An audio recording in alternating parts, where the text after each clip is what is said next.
Shalom. First and foremost, I want to give all praises, honor, and glory unto Yahweh, Bahashem, Yahweh Shai, Bahashem, Rachakodash. Double honors to the apostles of Great Millstone, and peace and salutations to the Akim who are tuning to these videos. And this video is just going to be a real quick update on World War III, because if you've been watching the news, these people that are on the news are speaking about the actual ramifications of what these countries are doing on a global scale. And a while back, you had it that America, with the presidency with Biden, they actually had a hand in blowing up this Russian pipeline.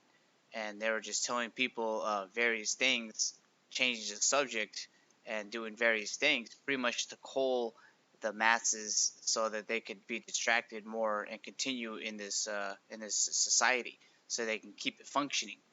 But ultimately, everything that's going to happen down here, no matter how much this devil is going to try to mitigate and ease the tensions of nuclear war, it's going to happen, because it's going to come to a point where the Russian bear, Esau, versus Esau, they're gonna go at each other to the point where the Russian bear is going to wake up and he's going to actually shoot those missiles.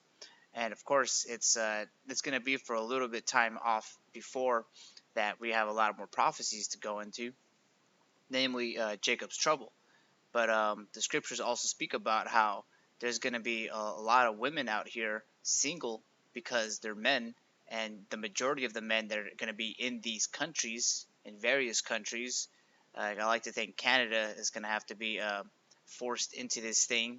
A lot of the European countries. That's why the scriptures that it's just going to say that the beast shall hate the whore, because what you're seeing right now is Egypt against Egypt, Edomites against Edomites in these world wars. And you're also going to have, like with these civilians, a lot of so-called Negroes, Latinos, Native Americans. 2/3 of the nation of Israel are going to be drafted into this war that's about to be fought. And the scriptures speak about all these things that are going to happen and culminate in the last days. And like before all that happens, we're still going to have a lot more controversies happening here and there, because right now it's more of like we're in World War III. It's just the beginning of it. It's like an information war. We're only getting information here and there about certain things. So I'm just seeing this little ad right here. In this live news case, they're going into AI threat. Yeah, it makes me think about that movie Terminator 2, with Sarah Connor. She got blown up in the nukes.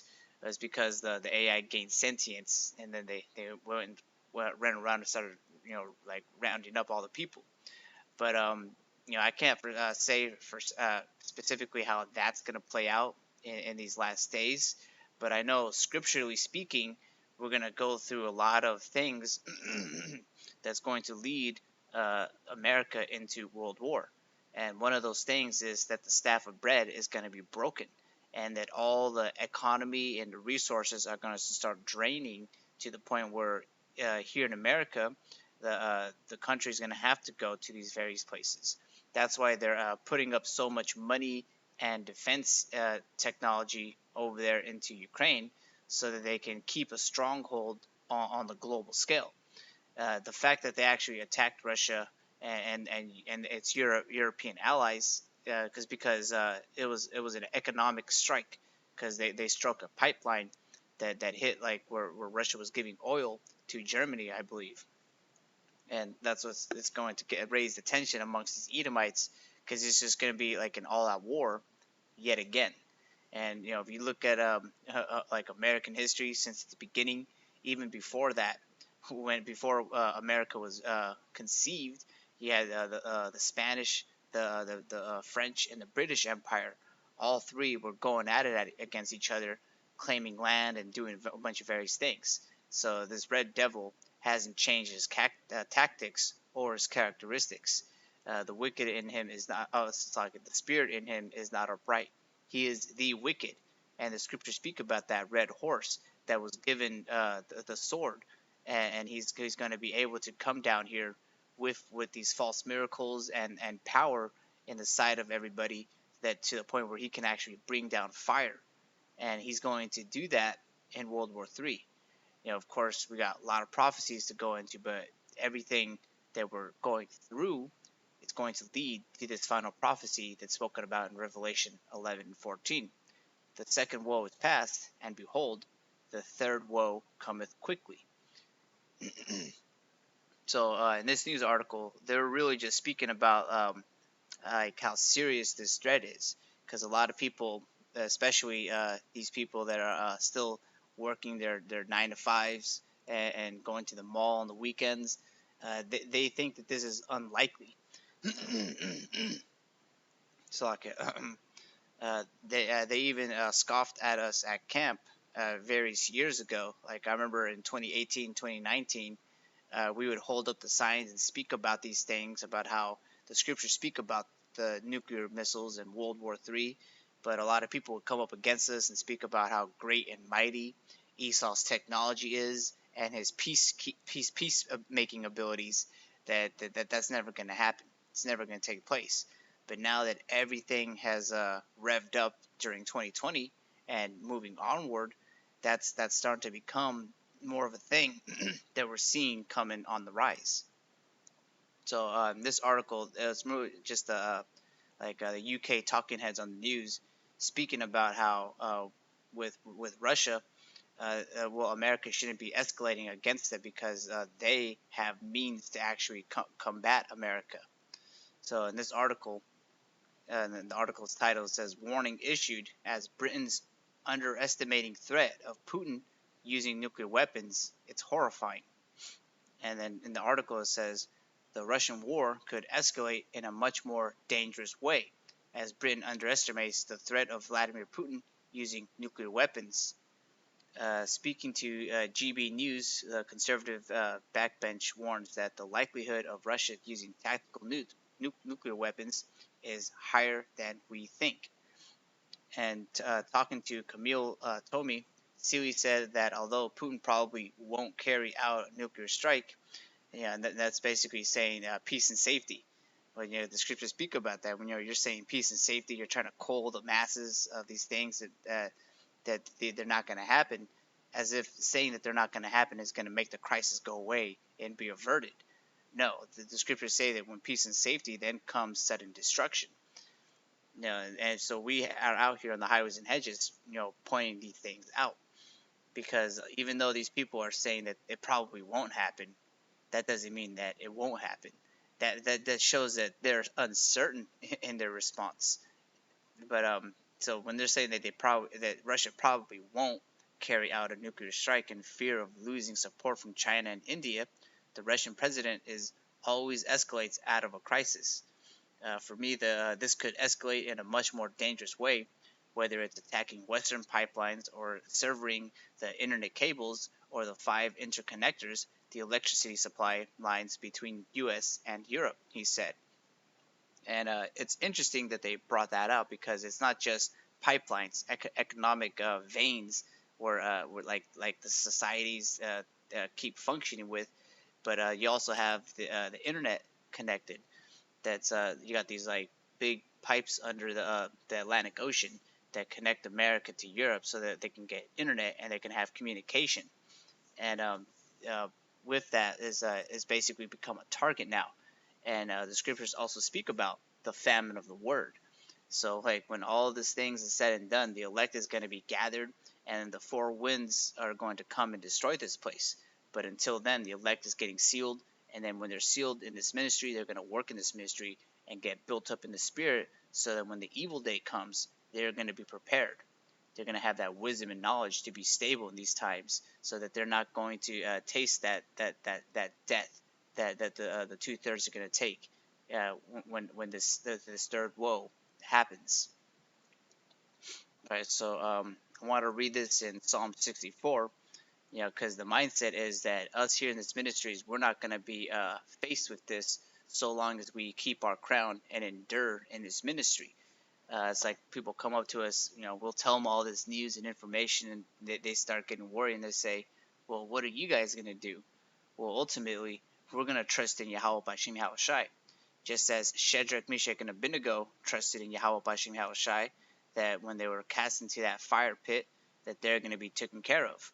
And we believe that there's going to be a great deliverance when that happens.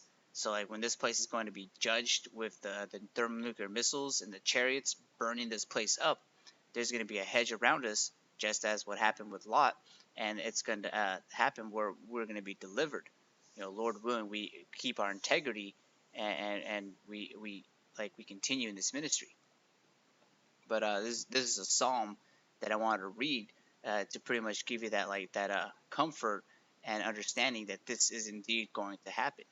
And the only place that's really the safe place to do is being in this ministry and working, so that you can be continually in the secret place of the Most High, having the hedge of protection around you. Because if you fear the Lord, the angels are going to camp around about you.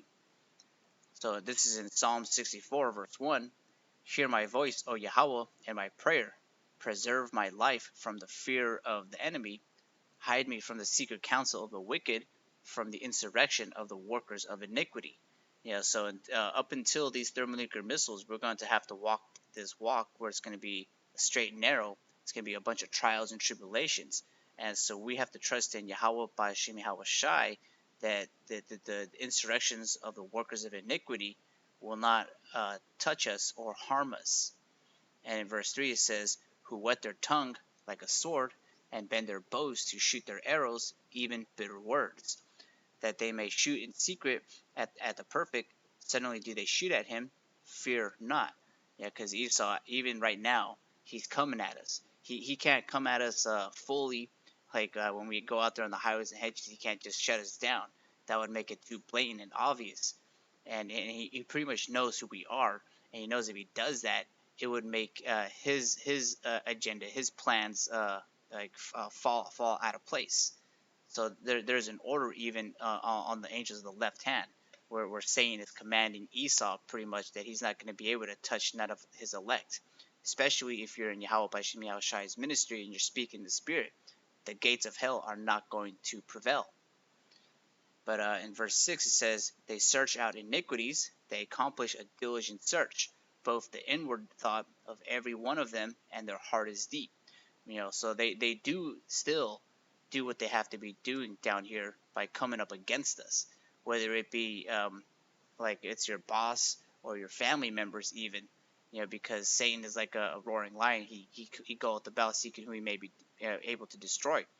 Like one visual you can understand with is like in that movie The Matrix, that Agent Smith was able to just transform into any other person and go against the protagonist. So we're pretty much faced with that same scenario down here, because we're down here still under Esau's clutches. We're still yet in this day in our captivity. So even though he has us in our hands, he's not going to be able to squeeze us. Yeah, he still has us in our hands, or in his hands. But verse 7 it says, but Yahweh shall shoot at them with an arrow. So like they got these great plans where they're trying to put a MOTB into everybody, so they could fulfill this vain imagination. They have all these arrows. They have the blessing of the sword. As the scripture says, he that liveth by the sword must be killed by the sword.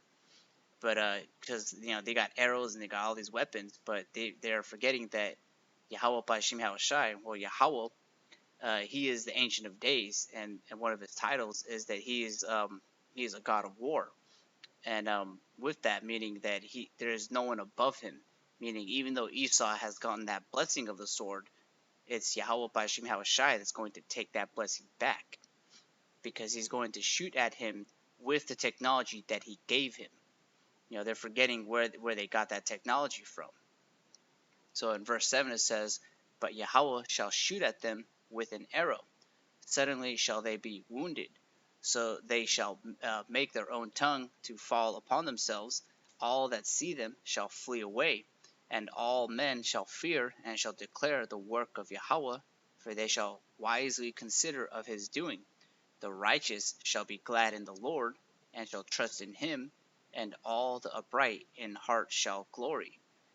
So we hope to be those that are upright, and stand stiffly for the name of Yahweh Bashim Yahushai. So that this grand plan that he's amassing, that we're on his good side when he returns to cast down the wicked with his arrows. It might have Russian logos on it, but ultimately they're of the Lord's. All right, so I want to read this in 2nd Ezra 16, and I think I'm going to start at verse 14. Yeah, because I remember one time at camp there was these two goofballs, and they were speaking about how America's got the best missile defense system, and that North Korea won't be able to penetrate it or whatever. Well, ultimately, Yahweh Bashim Yahushai is going to direct those missiles so that they will land where they need to land. Let's say they do get hit in the stratosphere. Well, ultimately, that's still bad. People are going to get hurt from that radiation blow. So like even though they trust in Esau's attempts, they don't understand that Yahweh Hashem Yahushai has all this orchestrated, and that all the missiles that are gonna hit where they're gonna aim at. But in 2nd Ezra 16, and I'm gonna start at verse 14. It says, "Behold, the plagues are sent and shall not return again until they come upon the earth." And if you've seen like various movies, and I forget, there's this one TV show they were speaking about how like these missiles they went off, and the guys on the earth, they were talking that it was going to take 30 minutes for them to go to the other country, but then they shot them as soon as America shot them, so that it was going to take 30 minutes for them to go to our country.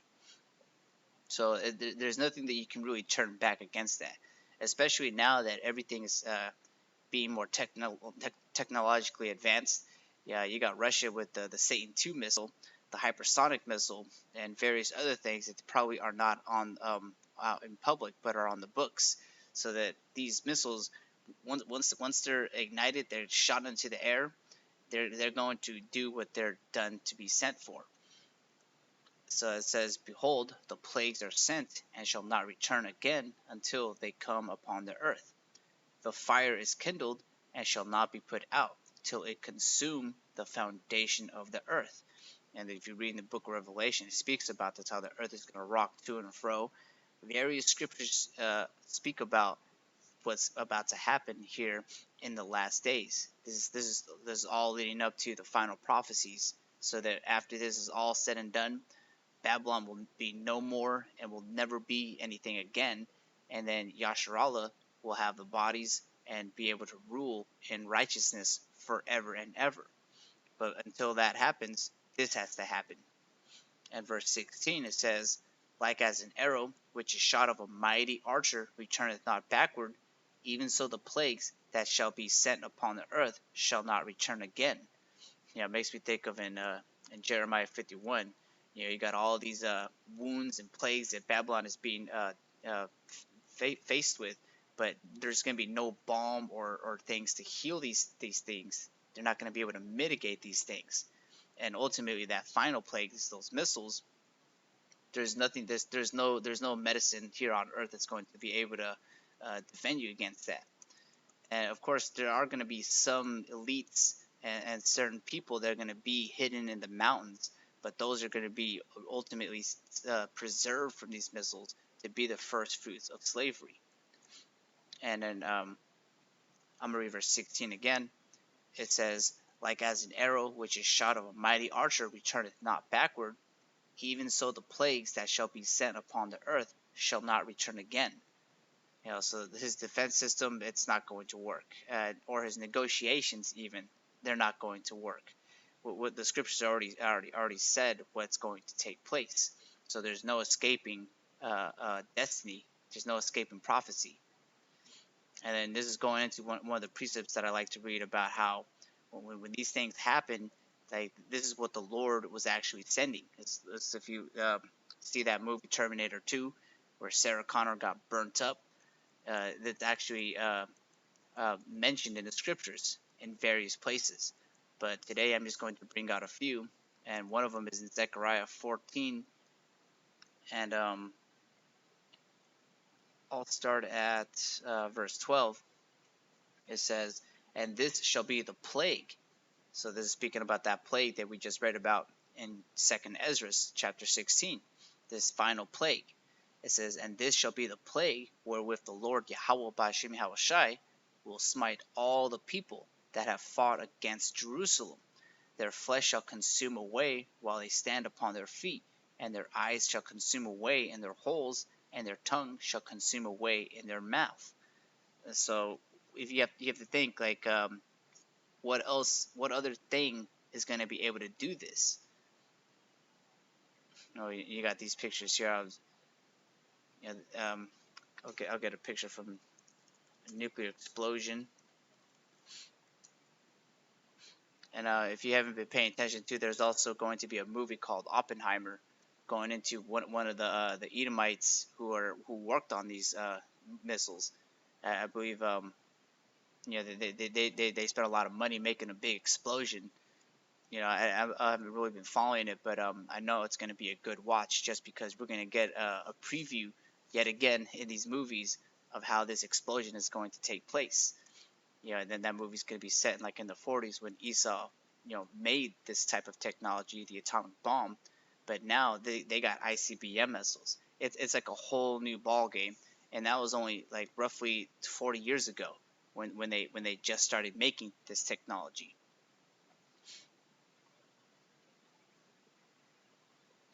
All right, so the last precept I want to read here is in Isaiah 34 verse 4. It says, I'll start at verse 3.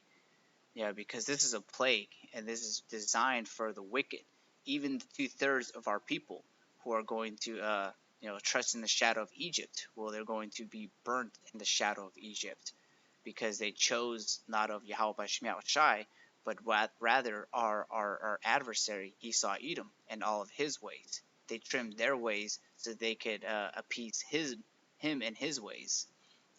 So this is in Isaiah 34, starting at verse 3.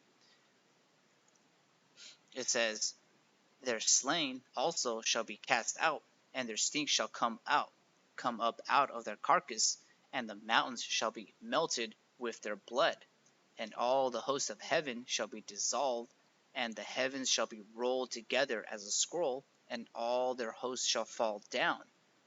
Here's those pictures of what this is speaking about.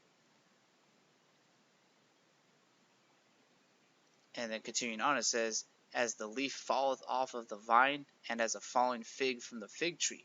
For my sword shall be bathed in heaven. Behold, it shall come down upon Idumea, and upon the people of my curse to judgment. So this final judgment that's going to take place, that's spoken about in 2nd Ezra 16, Zechariah 14, Revelation 11:14, is speaking about Esau Edom, because right now he's the one who is currently ruling. It's not Japhet. It's not whoever these people like to say. They're ultimately saying that because they don't like these words, because the spirit and the words of the Lord are sharper than any two-edged sword, and they pierce their spirit. Just us out there in the highways and hedges proclaiming this makes them shake, makes them get nightmares. It's because they know this to be true. And we're going to set our face against Mount Seir and prophesy against it. So with that, I'd like to give honor and praises to Yahweh, Ba'Hashem Yahushai, Ba'Hashem Ruach Kodash, Shalom Akim.